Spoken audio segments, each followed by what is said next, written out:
حضرت سعد بن معاذ رضی اللہ تعالیٰ عنہ نبی پاک صلی اللہ علیہ وسلم کے پاس آئے تو ان کے قبیلے کے کچھ نوجوان بھی وہاں بیٹھے تھے۔ حضرت سعد بن معاذ ان میں سے بوڑھے تھے، بزرگ تھے، اور جب وہ آئے تو وہ نوجوان بیٹھے رہے۔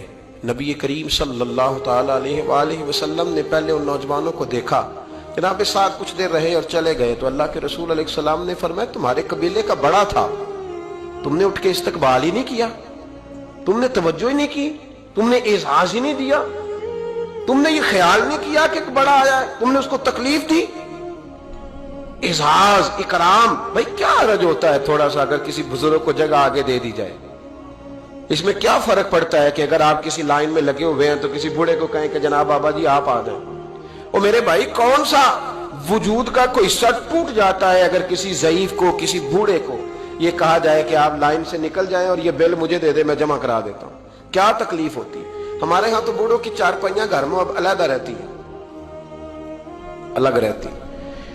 بیٹا اے سی والے کمرے سے نکلتا ہے اور وضاحت دیتا ہے ہر آنے جانے والوں کو کہ ابا جی کی ہڈیاں درد کرتی ہیں، لہذا وہ اے سی والے کمرے میں رہنا پسند نہیں کرتے۔ تو میں تو کہتا ہوں کہ یہ وضاحت آپ کو کیوں دینی پڑی؟ یہ بات تو ابا جی کو کرنی چاہیے تھی۔ یہ وضاحت جو آپ نے دی ہے یہ تو ابا جی کے دینے والی وضاحت تھی، آپ نے کیوں دی؟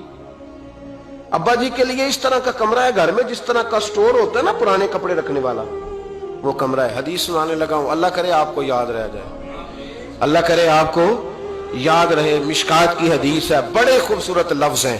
میرے نبی کریم علیہ الصلوۃ والسلام نے فرمایا رب جو تمہیں روزی دیتا ہے نا یہ تمہارے ضعیفوں کی برکت سے دیتا ہے۔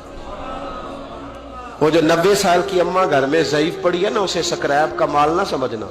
تیرے اوپر جو خدا کا کرم برس رہا ہے تو اس بوڑھی کی وجہ سے برس رہا ہے، اس بوڑھی کی وجہ سے برس رہا ہے۔ اور نبی کریم علیہ الصلوۃ والسلام نے ارشاد فرمایا سن اور یاد رکھ، فرمایا رب تم سے ناراض ہوتا ہے، وہ بارشیں روکنا چاہتا ہے، تمہیں قحط میں مبتلا کرنا چاہتا ہے، لیکن تمہارے ضعیفوں کے سبب تمہیں بارشیں عطا کر دیتا ہے، تمہارے کمزوروں کے۔ اس کمزور سے کوئی بیمار بھی مراد لیا جا سکتا ہے، عورت اور بچی بھی مراد لی جا سکتی ہے، بوڑھے لوگ بھی مراد لیے ہیں شارحین حدیث۔ ان کے سبب سے اللہ تم پر بارشیں برساتا ہے۔ تو جو تیرے لیے ذریعہ بخشش ہیں، جو تیرے گھر میں رزق آنے کا سبب ہے، ان کی باتیں تو لگتی ہیں بری، ان کو تو حکا دے کونے میں بٹھا دیا ہے۔ اور اگر کبھی دل کرے تو تعارف کراتے ہیں آنے والے مہمانوں سے کہ یہ ابا جی ہیں، اس سے زیادہ کوئی ان کا گھر میں کردار نظر نہیں آتا۔ یہ ظلم ہے، یہ زیادتی ہے۔